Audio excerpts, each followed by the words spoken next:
വീട്ടുമുറ്റത്താണ് കെവിന്റെ മൃതദേഹം കണ്ടെത്തിയത്. ആരോ അവനെ കൊലപ്പെടുത്തിയപ്പോൾ അവൻ ബാർബിക്യൂ തയ്യാറാക്കുന്നത് പോലെ തോന്നി. ഡിറ്റക്റ്റീവ് മെഹുൽ കുറ്റകൃത്യം നടന്ന സ്ഥലത്ത് എത്തി. ഇയാൾ 3 പേരെ സംശയിക്കുകയും ചോദ്യം ചെയ്യുകയും ചെയ്തു.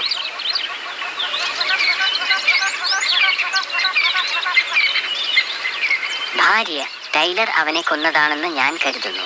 ഞാൻ അവന്റെ ഷൂ തോട്ടത്തിൽ കണ്ടെത്തി. ടൈലർ ഇന്നലെ രാത്രി ഞാൻ കെവിനോടൊപ്പം കുറച്ച് ഡ്രിങ്ക്സ് കഴിച്ചു. അപ്പോഴാണ് ഇവിടെ ഒരു ഷൂ നഷ്ടപ്പെട്ടത്.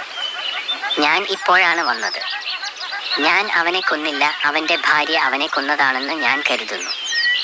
നോക്കൂ, ബാർബിക്യൂവിൽ അവളുടെ കമ്മൽ ഞാൻ കണ്ടെത്തി. ജോലിക്കാരി: എനിക്കൊന്നും അറിയില്ല സാർ. ഞാൻ കെവിനെ കൊന്നിട്ടില്ല. എല്ലാ തെളിവുകളും നോക്കുമ്പോൾ കെവിനെ കൊലപ്പെടുത്തിയത് ആരാണെന്ന് ഊഹിക്കാനാകുമോ?